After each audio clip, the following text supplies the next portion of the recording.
चलिए बच्चों, अब हम लोग आते हैं अपने 4 पॉइंट पे। कल हम लोगों ने 3rd पॉइंट तक डिस्कस किया था। ओके बच्चों, तो वाणिज्य विषय में क्या कह रहा है? निम्नलिखित तत्व शामिल होते हैं, जैसा कि 4th पॉइंट क्या है? विपणन यानी मार्केटिंग। ओके बच्चों, यानी मार्केटिंग के सिद्धांत यानी विपणन के सिद्धांत और प्रिंसिपल ऑफ मार्केटिंग, रणनीतियाँ, स्ट्रेटेजी एंड कंज्यूमर बिहेवियर यानी उपभोक्ता व्यवहार। अब क्या कह रहा है? विपणन। अगर बच्चों विपणन की बात करें तो विपणन एक समझ लीजिए कि इसी विपणन पे ही, ये जो विपणन वर्ड है, इसी पे ही पूरा व्यापार जो है एक तरीके से कहें तो आपका डिपेंड करता है कि वो चलेगा या बंद हो जाएगा। क्यों ऐसा? मैंने ऐसा क्यों कहा? ऐसा इसलिए कहा क्योंकि इस विपणन में, मार्केटिंग में, बाजार में, इसके अंतर्गत कोई भी आप प्रोडक्ट, आप खुद से सोचिए कि किसी भी उत्पाद को आपने बना लिया, ठीक है, बहुत ही अच्छा बनाया, वो यूज़फुल भी है लोगों के लिए, लेकिन बिना मार्केटिंग के कैसे उसको आप लोगों तक पहुंचाएंगे? कैसे लोगों को आप बताएंगे कि यह उत्पाद आपके लिए उपयोगी है, इसमें कोई हानिकारक चीज़ों का प्रयोग नहीं हुआ है?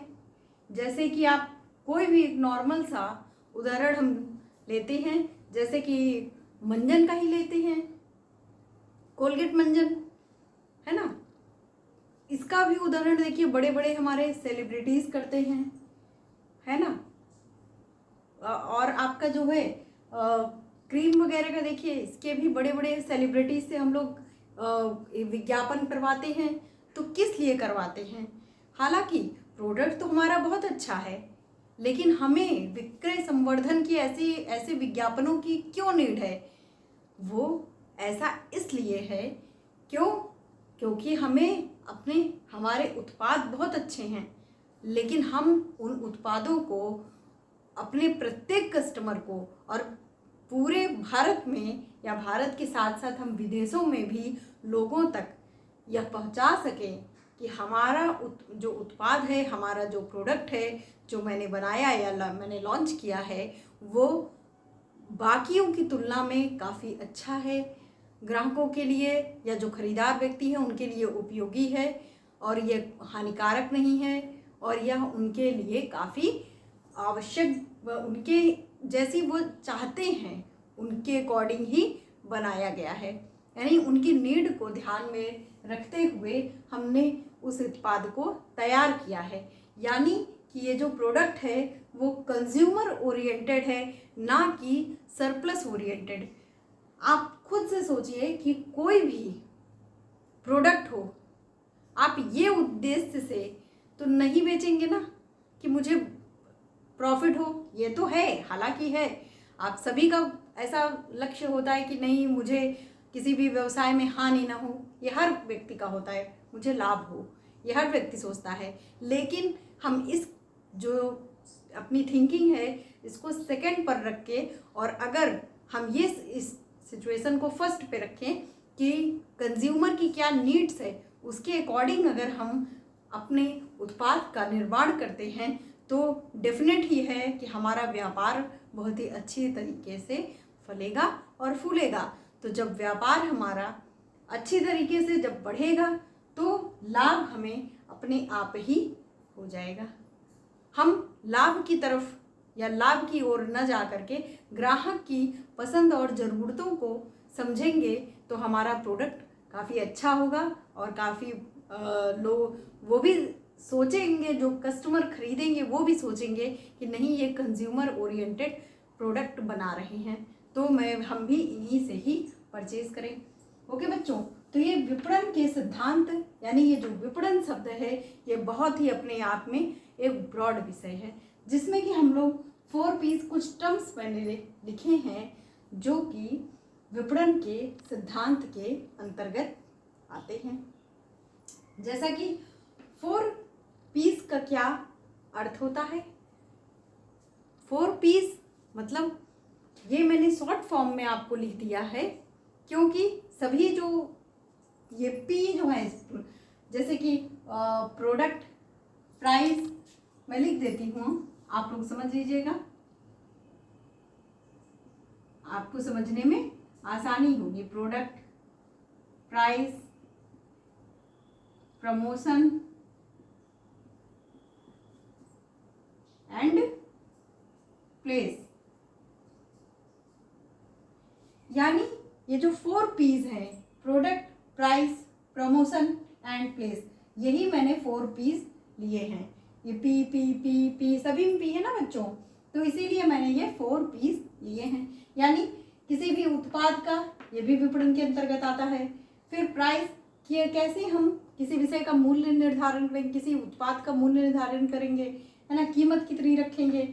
ये मार्केट, जब आप मार्केट को सर्वे करेंगे, कोई भी प्रोडक्ट आप लॉन्च करने के पहले मार्केट का, अपने बाजार का सर्वेक्षण करेंगे कि बाजार में उस उत्पाद की कितनी कीमत रखी गई है, उसी के अनुसार आप भी अपने उत्पाद की कीमत को निर्धारण करेंगे।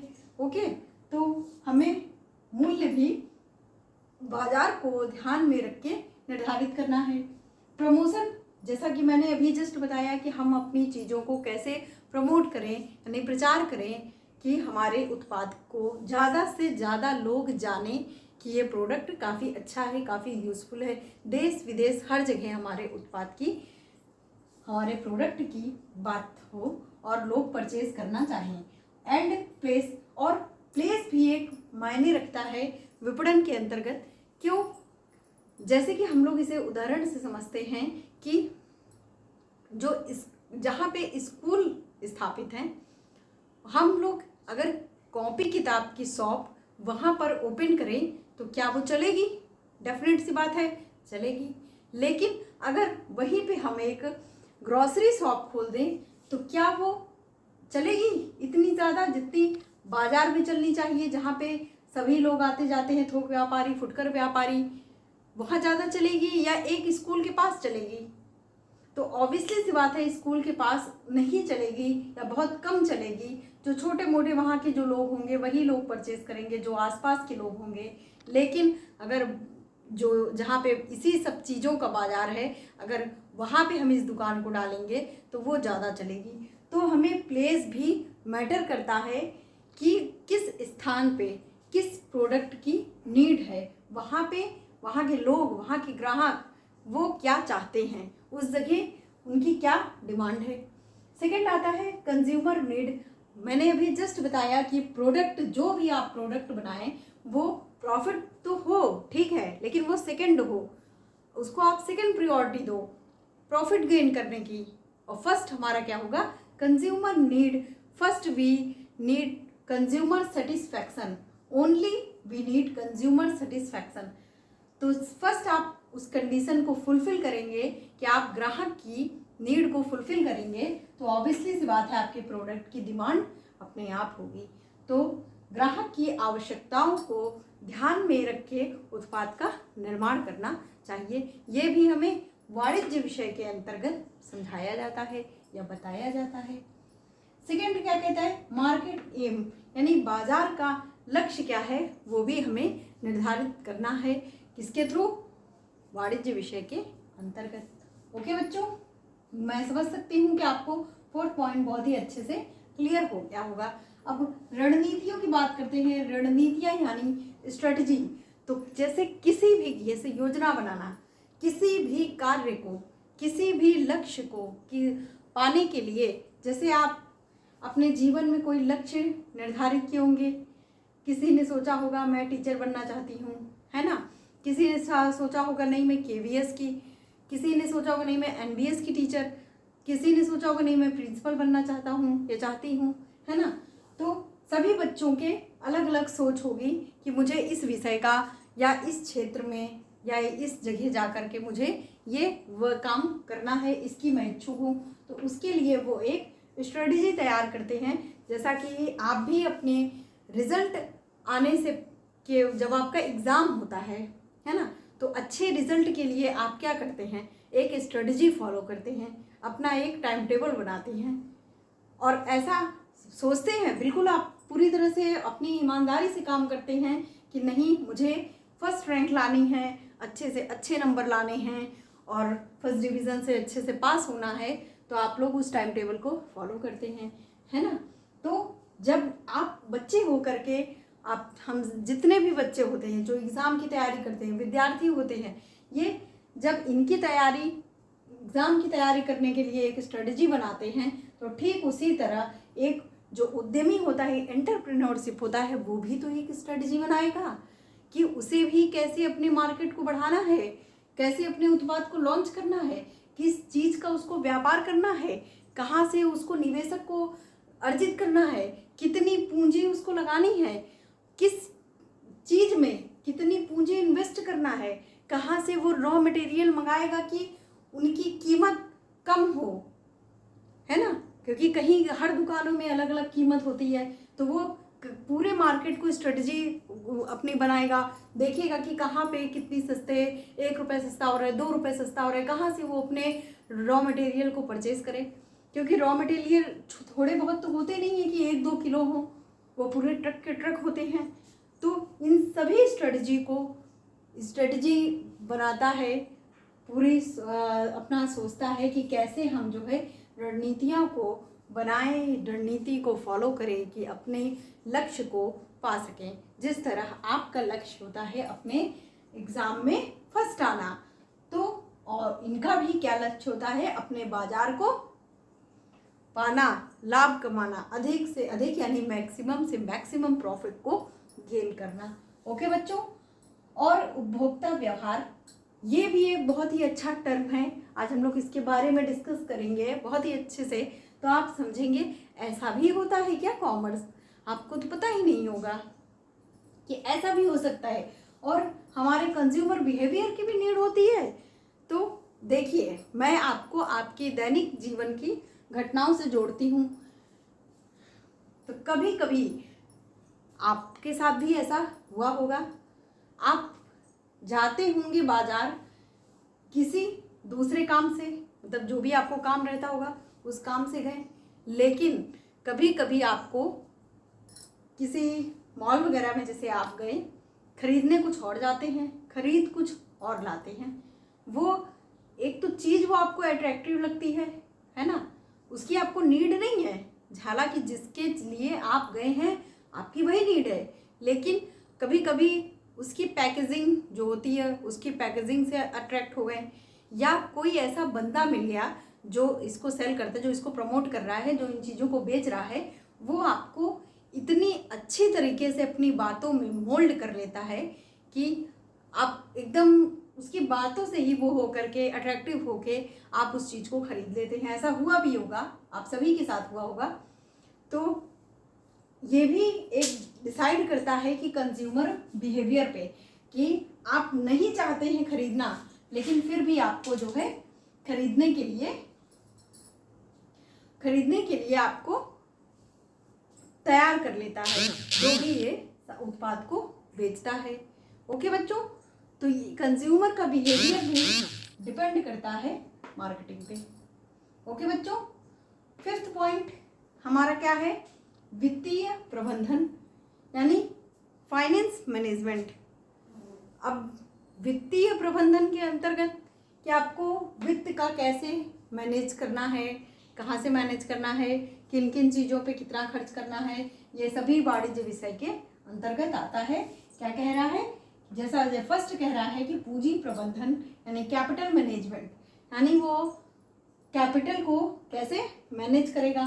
फिर निवेश, इन्वेस्टर, है ना, and risk management, principle of risk management यानी जोखिम प्रबंधन के सिद्धांत, यानी इन वित्तीय प्रबंधन के अंतर्गत कैसे आप रिस्क मैनेज करेंगे, कैसे आप इन्वेस्ट करेंगे, कहाँ कहाँ से इन्वेस्ट करेंगे, कैसे इन्वेस्टर्स को अपनी ओर आकर्षित करेंगे कि वो अपने आप ही आकर के आपके उत्पाद में निवेश कर सकें और अपने पूंजी का प्रबंधन करेंगे, यानी कैपिटल का मैनेज करेंगे कि कैसे किस चीज़ में हमें, किस क्षेत्र में हमें कितनी पूंजी को लगाना है।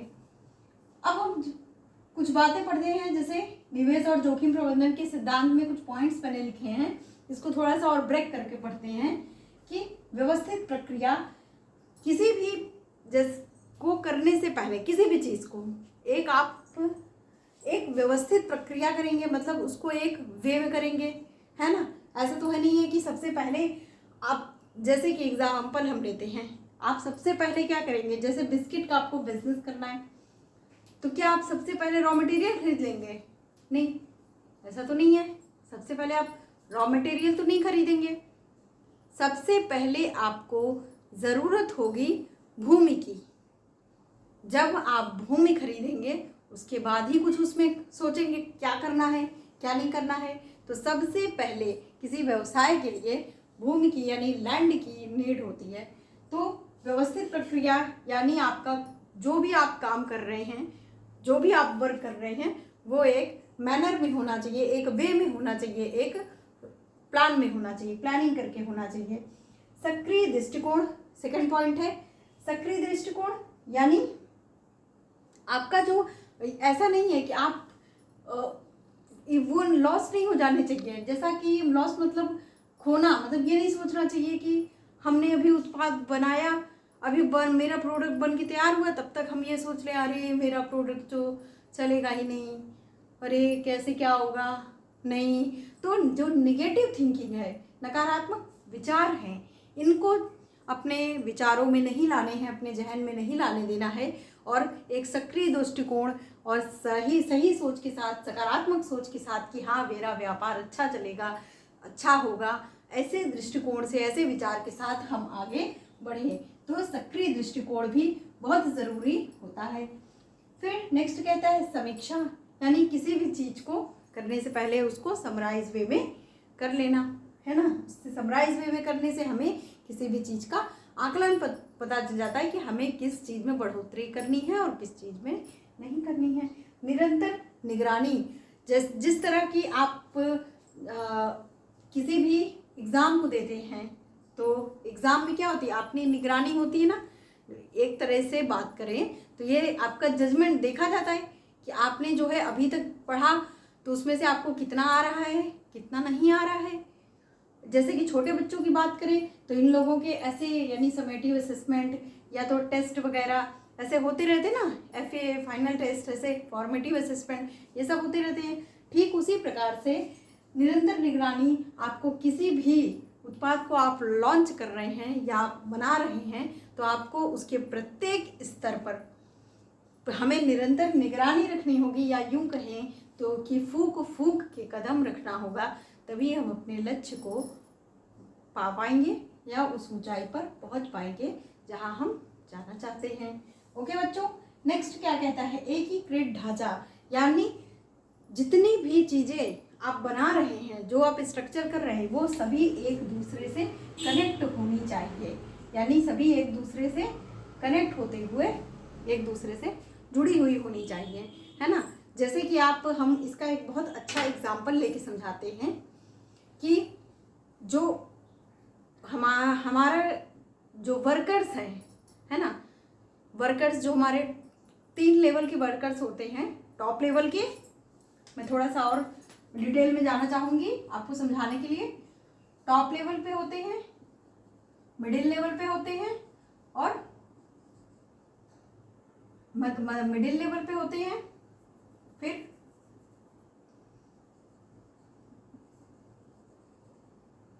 आपका क्या होता है, थर्ड लेवल। 3 लेवल पे आपके जो है एम्प्लॉय होते हैं। जो टॉप लेवल पे होता है, इस पे आपके CEO वगैरह, यानी जो उद्यमी होते हैं या जो टॉप इन्वेस्टर्स होते हैं, है ना, ये सभी टॉप लेवल पे आते हैं। जो यानी इसके अंदर यूँ कहें जो स्वामी होता है व्यापार का, वो आता है टॉप में। मिडिल लेवल में किसी भी ब्रांच के जो मैनेजर होते हैं, है ना, जो ये जैसे वित्तीय प्रबंधक जो होगा, फाइनेंस मैनेजर, वो भी इसके अंदर आएगा। मार्केट मैनेजर, वो भी इसके अंदर आएगा। यानी जिस भी डिपार्टमेंट के मैनेजर्स होंगे वो मिडिल में आते हैं। अब थर्ड लेवल में आपके सुपरवाइजर आते हैं। ओके बच्चों, तो ये आपके इसके अंतर्गत आते हैं। तो मैं आपको उदाहरण दे रही थी कि ये जो तीनों लेवल थे, इन 3 तीनों लेवल का एक दूसरे से मधुर संबंध सबके कनेक्ट होने चाहिए।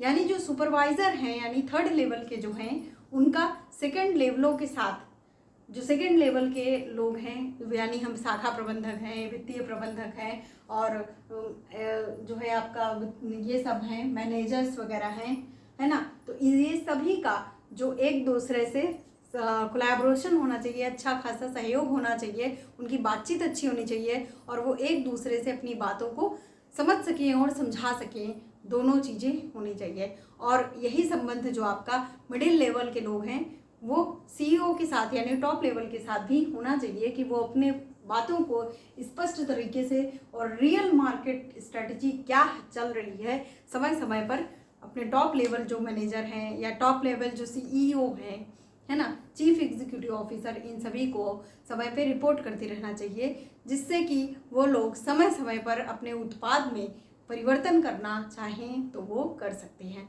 ओके बच्चों, तो ये हमारा टॉपिक था एकीकृत ढांचा, मतलब सभी एक दूसरे से, मैंने एक उदाहरण के रूप में लिया, बताया आपको कि कैसे जो है आप एम्प्लॉयज़ को एक दूसरे से कनेक्ट करेंगे।